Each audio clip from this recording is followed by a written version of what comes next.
स्वागत है आपका फिर से हमारे YouTube चैनल में जिसका नाम है वोकल फॉर लोकल। आज फिर से एक नए कॉन्सेप्ट में आज हम मिलने वाले हैं मिसेस नेहा जैन, जो भी रहती हैं अभी सांगली में, और वो रन करती हैं नेहा जैन ग्राफोलॉजिकल और हैंडराइटिंग इंस्टीट्यूट। यहाँ पे वो हैंडराइटिंग एक्सपर्ट हैं और ग्राफोलॉजी में भी काफ़ी कुछ पढ़ी लिखी हैं, अवॉर्डेड हैं। आज जानेंगे हम उनसे बहुत सी बातें।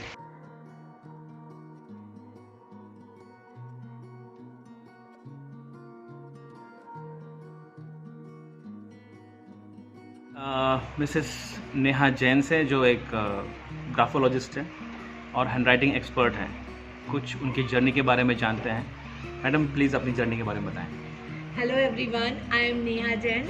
Recently I am awarded by Government of India, that is Atal Gaurav Ratna Award for my handwriting expertise.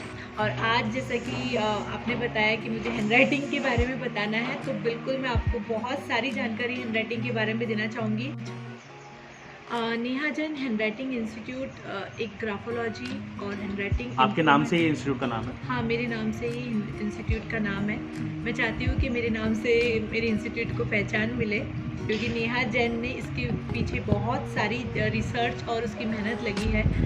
तो ग्राफोलॉजी एक ऐसी साइंस है, ऐसी एक आर्ट है जो आपकी सबकॉन्शियस माइंड के अंदर बनने वाली इमेजेस, बनने वाले सिंबल्स जो हैंडराइटिंग के फॉर्म में आपकी पेपर पर आती है, उसको एनालाइज करते हैं, आपकी इनर पर्सनैलिटी को बताते हैं कि आप किस तरीके के आपका बिहेवियर है, आप कैसे लोगों के साथ रहना पसंद करते हो, आपको कैसा खाना पसंद है, आपकी सराउंडिंग्स कैसी है, आपके दोस्त, आप कैसे घर में रहना, आपकी जो भी आपकी इनर पर्सनैलिटी जो ईजीली आप दूसरों के साथ शेयर नहीं करते, हम हैंडराइटिंग से वो भी जान सकते हैं।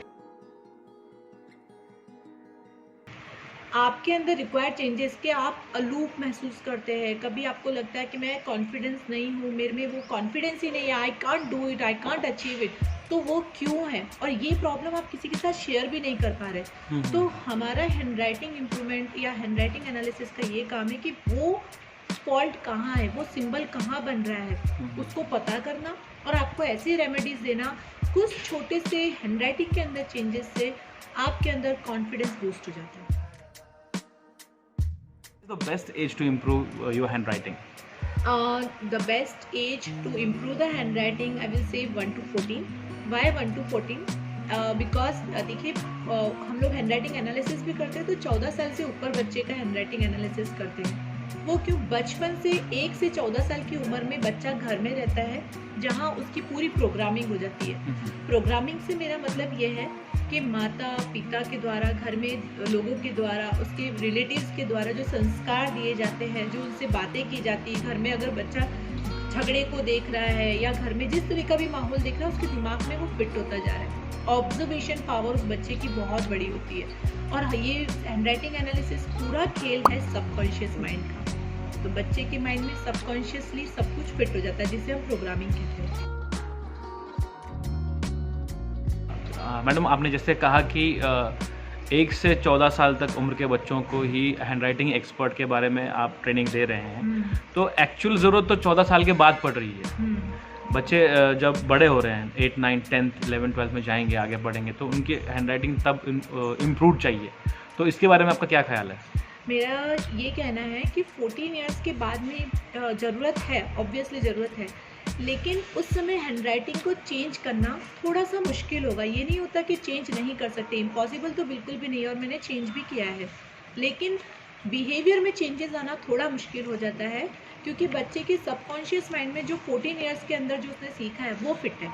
तो सिर्फ हैंडराइटिंग से हम वो चेंज नहीं कर सकते। वहाँ पर हम बच्चे को रेमेडीज़ देते हैं, पेरेंट्स को कुछ रेमेडीज़ देते हैं, ताकि वो अपने बच्चे के साथ में उसके सराउंडिंग्स में वर्क करे, सो दैट उसके हैंडराइटिंग में भी वो चेंजेस आने लग जाए जो हम चाहते हैं, जो डिज़ायर रिजल्ट हमें चाहिए। इसका मतलब आप ये कहना चाह रही हैं कि हैंडराइटिंग में चेंज सिर्फ हैंडराइटिंग में चेंज नहीं है, उसके पूरे स्वभाव में चेंज है, वही मैं कहना चाहती हूँ।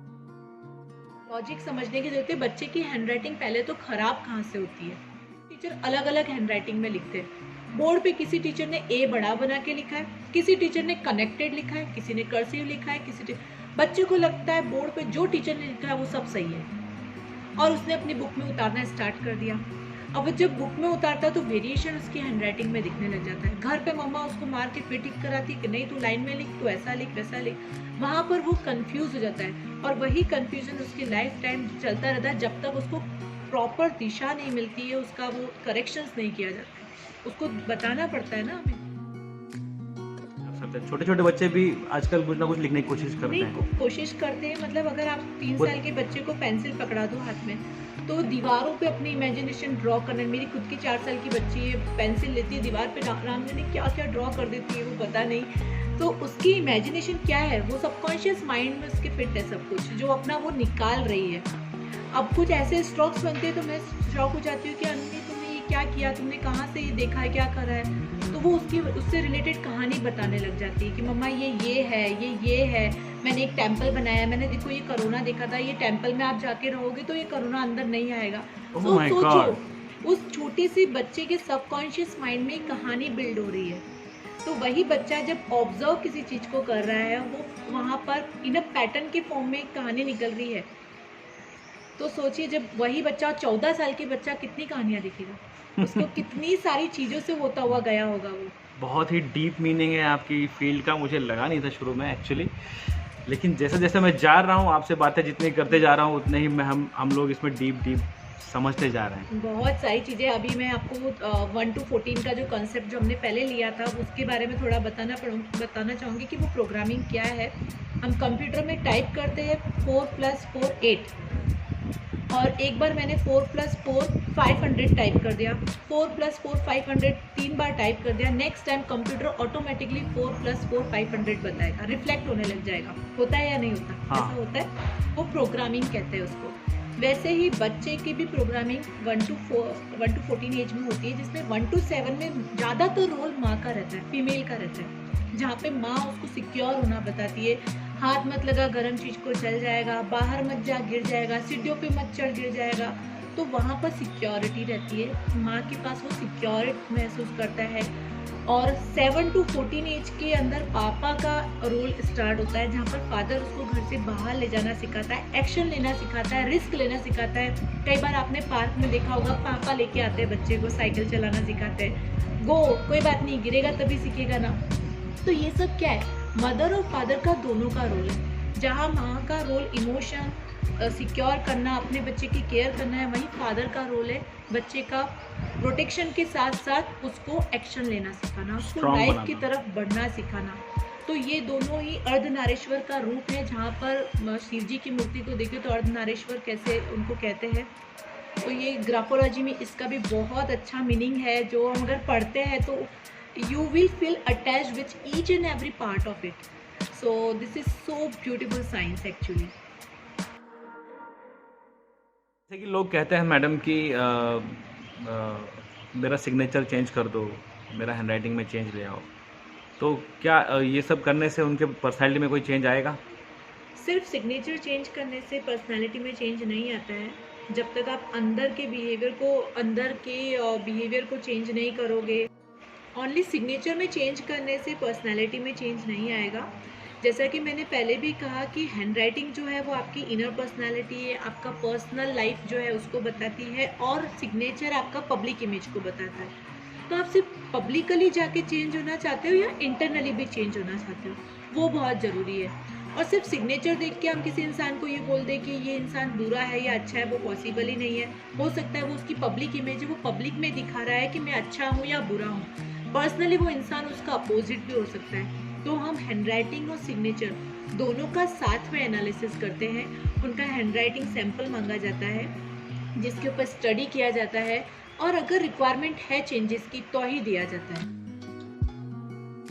अभी 3 लोगों ने मुझसे सिग्नेचर एनालिसिस सीखा है, रिसेंटली सीखा, कोर्स कंप्लीट हुआ, आज उनका 4 बजे का लास्ट क्वेश्चन आंसर राउंड है। वो तो ऐसे फैन हो गए कि बस मैम हमको और बताओ इसके बारे में, और बताओ।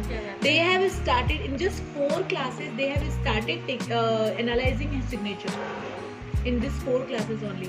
और सबके सिग्नेचर कर रहे हैं, एनालिसिस कर रहे हैं, हमको बता रहे कि मैम मैंने उसको ये बताया ना, उसके घर में हैंडराइटिंग इंप्रूवमेंट के कोर्सेज वो किस तरह से करवा रही हैं? ऑनलाइन है, ऑफलाइन है? प्लीज़ Online- व्यूअर्स को बताइए ज़रा। जी बिल्कुल, मेरे जो हैंड राइटिंग इम्प्रूवमेंट के कोर्स है वो ऑनलाइन और ऑफलाइन दोनों भी अवेलेबल है। ऑनलाइन और ऑफलाइन में बिल्कुल भी फ़र्क नहीं है। पेरेंट्स कुछ आके बोलते हैं कि मैम ऑफलाइन ज़्यादा अच्छा रिजल्ट है, ऑनलाइन इतना रिजल्ट नहीं रहता, बिल्कुल भी नहीं है। सिर्फ टेक्निक का डिफरेंस है, बाकी रिजल्ट में कुछ भी डिफरेंस नहीं है। Online courses, we basically start with basic drills, pattern, then letter formation, word formation, sentence framing, paragraph writing, creative writing, mind and hand coordination activities, and speed writing. Apart from this, we also work on the writing posture, correct tools for writing, what should be the correct pressure, angle of your notebook, each and every part जो हमारी handwriting से related है, we are going to cover each and every part of this.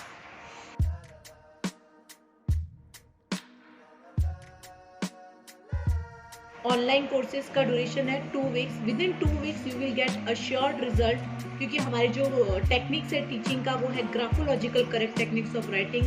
सो आपके बच्चे का outer hand writing तो अच्छा हो ही रहा है, साथ साथ में आपके बच्चे के बिहेवियर में भी आप चेंजेस नोटिस करेंगे, उसका इनर पर्सनालिटी पे भी हम वर्क करते हैं। ऑफलाइन कोर्सेज में भी सेम कोर्सेज ही है, सेम ही चीज़ें चलती है, बट वो पर्सनली मेरे पास आते हैं, so I can see their hand will give them remedies and all, जो मैं ऑनलाइन में भी देती हूँ। तो there is no difference at all, just technique का डिफरेंट है। ऑनलाइन भी मैं कनेक्टेड हूँ, वही है, लाइव करेक्शंस दिए जाते हैं, लाइव क्लासेस रहती है। So personally you can ask me any questions, and it is not just 2 weeks program. I will always be connected with you whenever you need me. 5 साल से ये सब पढ़ा रही हैं, ये ट्रेनिंग दे रही हैं, क्या क्या अचीवमेंट्स हैं आपके, बताएंगे आप मुझे प्लीज़? बिल्कुल, सबसे बड़ा अचीवमेंट तो ये है कि बच्चों के अंदर जो चेंजेस आता है, उसके बाद जो मुझे पेरेंट्स का जो रिएक्शन रहता है, उनकी तरफ से जो स्माइल मिलती है, वही मेरे लिए सबसे बड़ा रिवॉर्ड है। और उसके अलावा मुझे गवर्नमेंट की तरफ से जो अभी अवार्ड मिला है, वो मेरे लिए बहुत इम्पॉर्टेंट है। और इंद्रप्रस्थ चैरिटेबल फाउंडेशन की तरफ से मुझे राइजिंग स्टार ऑफ इंडिया एक अवार्ड अभी मिला है, वो भी मेरी हैंड राइटिंग एक्सपर्टीज़ के लिए मिला है। और अभी मैं बच्चों के ऑटिस्टिक बच्चे हैं जिनको पढ़ाने का शुरू किया है, उनके अंदर भी हैंड राइटिंग चेंजेस आ रहा है। जो पेरेंट्स बहुत वरीड थे कि हमारे बच्चे मेंटली चैलेंज है, क्या वो लिख पाएंगे या नहीं लिख पाएंगे, तो अभी I have started teaching them and we are seeing the improvement in their hand writing. तो इस वीडियो के थ्रू आप उन्हें भी बता सकती हैं कि ऑटिस्टिक बच्चे भी आपसे हैंड राइटिंग सीख रहे हैं और सीख सकते हैं। बिल्कुल बिल्कुल, ऑटिस्टिक कोई भी बच्चा मेंटली चैलेंज है तो उसमें कुछ ना कुछ स्पेशलिटी भगवान ने दी है। ऐसा नहीं है कि उसको कुछ लिया है तो भगवान ने उनको कुछ स्पेशल दिया नहीं है। आई हैव सीन देम, वो बहुत अच्छा कर रहे हैं, तो कभी भी किसी बच्चे को अंडर एस्टिमेट ना करें, और वो सीख सकते हैं, वो भी सीख सकते हैं। तो ये कोर्स सिर्फ इंडिया में ही दे रही हैं या इंडिया से बाहर भी दे रही हैं आप? मेरा आउट ऑफ इंडिया भी कोर्स चल रहे हैं, इंटरनेशनली भी मैंने बहुत सारी कंट्रीज़ कवर करी है, उसमें US UK भी इंक्लूडेड है, और UAE के बच्चे, और कहीं बहुत सारी अलग अलग कंट्रीज़ के नाम भी मुझे तो अधिकतर याद नहीं है, लेकिन बहुत सारी अलग अलग कंट्रीज़ से भी बच्चे। क्या आपके पास कोई काउंट है कि आज तक आपने इतने बच्चों को ट्रेन किया? Yes, around above 3,000 student I have trained online. Offline भी इतने ही है, it's like 2,000 around student on offline also. That's very great to hear, ma'am. Thank you. जैसे कोई इंसान है, कोई फाइनेंशियल डिपार्टमेंट में काम कर रहा है और उसका सिग्नेचर बिल्कुल भी क्लियर नहीं है, तो वो पब्लिकली उसका इमेज कैसा होगा, वो ट्रस्ट खो देगा। और वो कैसे, अगर जो इंसान अपना सिग्नेचर ही क्लियर नहीं लिख रहा है, तो वो फाइनेंशियली मामलों में क्लियर नहीं होगा। और ऐसा हमने बहुत लाइव एग्जांपल देखे हैं। तो हम चाहते हैं कि आप जितना अपना सिग्नेचर क्लियर बनाएं, जितना अच्छे से बनाएं, उतना आपके लाइफ के कॉम्प्लिकेशंस ख़त्म हो जाते हैं, कॉन्फ्लिक्ट्स ख़त्म हो जाते हैं, और आपका क्लियर पर्सनैलिटी निकल के आती है। एक और क्वेश्चन मेरा रहेगा कि जैसे कि लोग कभी कभी बिजनेस डील्स करते हैं, पार्टनरशिप्स करते हैं, किसी दूसरे व्यक्ति के साथ एग्रीमेंट्स करते हैं, तो कभी कभी उन्हें उन सामने वाले व्यक्ति के बारे में ज़्यादा इन्फॉर्मेशन नहीं होती। तो इस मामले में अगर सामने वाला बंदा ट्रस्टवर्दी है, अच्छा है, ये सब जानने के लिए अगर ऐसी कोई एनालिसिस की जाए तो क्या ये जायज़ है? बिल्कुल, हैंडराइटिंग तो बनाई इसीलिए, ग्राफोलॉजी बनाई इसीलिए। It's a very handy tool for identifying the fraud in bank, any financial sector, corporate में रिक्रूटमेंट के लिए, या आप पर्सनल लाइफ में किसी को बिजनेस में लाइफ अपना पार्टनर बनाना चाह रहे हैं, लाइफ पार्टनर बनाना चाह रहे हैं, या जो भी आपका पर्सनल डिवोर्स केसेस होते हैं, वहाँ पर भी हम काउंसलिंग करते हैं। दोनों हस्बैंड वाइफ के हैंडराइटिंग सैंपल लिए जाते हैं और उनके अंदर प्रॉब्लम आइडेंटिफिकेशन होता है। तो ये तो बहुत ही ज़्यादा आपकी लाइफ में इम्पैक्ट लाने वाली साइंस है, और इसमें चेंजेस करके आप ये सब चीज़ों में भी बहुत अच्छा फ़ायदा उठा सकते हैं। एम्प्लॉय को, अगर आपके पास कोई एम्प्लॉय आता है, उसको काम पे रखना है, वो किस काम में किस फील्ड में फिट बैठेगा, वो आप उसको करके, उसको जज करके, हैंडराइटिंग एनालिसिस करके आप वो फील्ड का वर्क उसको दे सकते हैं। अगर आपके पास कोई क्लाइंट आए जिसे अपनी हैंडराइटिंग का एनालिसिस करवाना है, तो आप उसे कैसे रेमेडीज़ देती हैं? रेमेडी उसी को दी जाती है जिससे ज़रूरत हो, जैसे दवाई भी उसी को देनी चाहिए जो बीमार हो।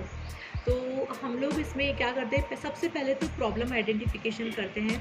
अगर कोई क्लाइंट आता है, उसको सबसे पहले उसकी प्रॉब्लम पूछी जाती है कि क्या प्रॉब्लम है, आप क्यों एनालिसिस कराना चाहते हो।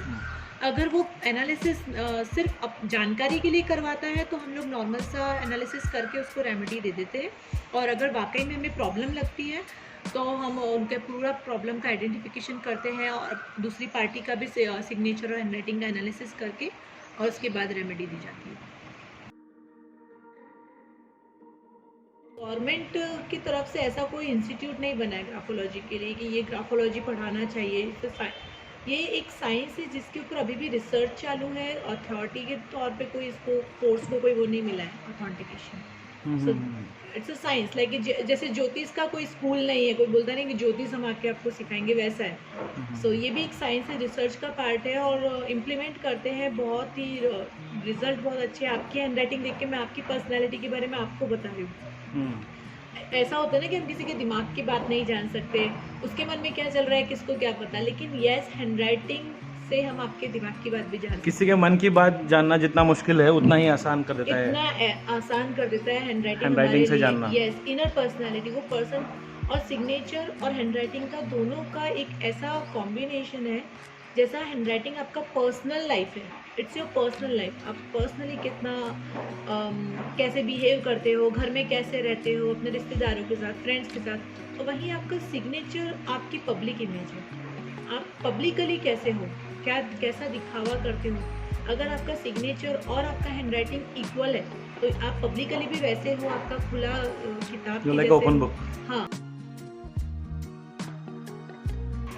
मेरा मेन मोटो तो लेडीज़ के लिए है कि जो लेडीज़ अपने आप को अंडर एस्टिमेट करती है, उनको लगता है कि शादी हो गई, अब हम कुछ कर ही नहीं सकते। तो ladies, you have to take step forward for yourself. आपको खुद को ही घर से बाहर निकल के आना होगा और अपने लिए स्टेप लेना होगा।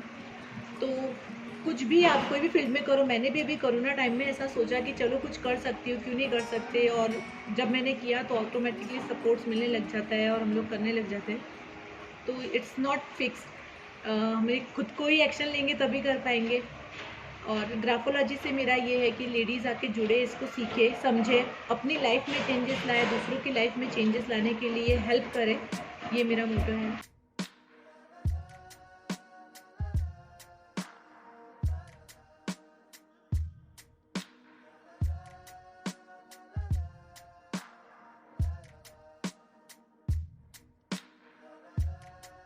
बहुत बहुत धन्यवाद मैडम, आपने बहुत ही अच्छी जानकारी दी हमारे चैनल पे आके, और कुछ कहना चाहेंगे हमारे चैनल के बारे में? बिल्कुल बिल्कुल, thank you so much Prabhakar ji. Vocal for local channel ने मुझे इतनी अच्छी अपॉर्चुनिटी दी है कि आज मैं ग्राफोलॉजी के बारे में आप लोगों को बता पाई, जिसके बारे में लोगों को पता ही नहीं है। काफ़ी लोग ग्राफोलॉजी सुनकर शॉक्ड हो जाते कि ये कौन सा कोर्स है, हमें नहीं पता है इसके बारे में। और ये बिल्कुल बिल्कुल सिंपल सी चीज़ से रिलेट करता है, हैंडराइटिंग जो हम रोज़ लिखते हैं, और ये पूरी की पूरी ग्राफोलॉजी इस हैंडराइटिंग के बारे में है, जिसके बारे में मैंने आपको आज बताया है। सो प्लीज़ आज से अगर आप कुछ कर सको तो अपनी हैंडराइटिंग को भी सुधारिएगा, ताकि आपका बिहेवियर भी सुधरे, आप लोगों के साथ में और अच्छे से बिहेव कर पाए। और हैंडराइटिंग अगर नहीं सुधार पाते तो पहले अपने बिहेवियर पर वर्क करें तो हैंडराइटिंग भी सुधर जाएगी। नेहा मैम से मिलकर हमें बहुत अच्छी इन्फॉर्मेशन मिली। उन्होंने जितनी डिटेल में ये बातें बताई, कई बातें हमें पता भी नहीं थी, कई बातें हमारे लिए नहीं थी। मैं चाहता हूँ आप भी उनसे जुड़ें। उनका नंबर मैं यहाँ पे शेयर कर रहा हूँ, आप उनसे जुड़ें, उनसे कोर्सेस लें। जैसे ऑटिज़म से पीड़ित कुछ बच्चे होते हैं, पेरेंट्स परेशान होते हैं, वो भी नेहा मैम से अपने बच्चों के लिए हेल्प ले सकते हैं, उनके बच्चे भी लिख सकते हैं। ये बात बहुत अच्छी है और हमें इस सब को सपोर्ट करना चाहिए। तो इसी तरह बने रहिए मेरे चैनल पे, वीडियोज़ आते रहेंगे और ऐसे लोगों को हम सपोर्ट करते रहेंगे। ज़रूर इस वीडियो को लाइक कीजिए, चैनल को सब्सक्राइब कीजिए और शेयर कीजिए। और जिन लोगों को मैं अपने वीडियो के माध्यम से प्रमोट करने की कोशिश कर रहा हूं, उन्हें आप भी प्रमोट कीजिए वीडियोस को शेयर करके। जिसको ज़रूरत है, शायद इन लोगों की ज़रूरत जहां पड़ रही है वहां पे ये लोग अपनी सर्विसेज दे सकें और लोगों के प्रॉब्लम सॉल्व हो सकें। यही हमारा मोटिव है कि सभी को हेल्प हो। हम लोग एक दूसरे से जुड़ेंगे तभी एक दूसरे को साथ में लेके चल पाएंगे।